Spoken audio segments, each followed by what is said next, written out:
ఈరోజు బందర్ హల్వా చేయాలనిపించి చేశాను. కొంచెమే ఒక కప్పు తీసుకుని నానబెట్టేసి గోధుమ పిండి పాలు తీసేసి ఆ పాలతో మళ్ళీ ఒక కప్పే బెల్లం వేసి పాకం పట్టేసి అప్పుడు అందులో పోసేసాను.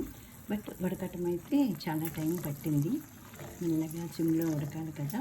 ఇప్పుడు ఇది లాస్ట్ స్టేజ్, ఇంకా కాసేపు ఉంటే అయిపోతుంది.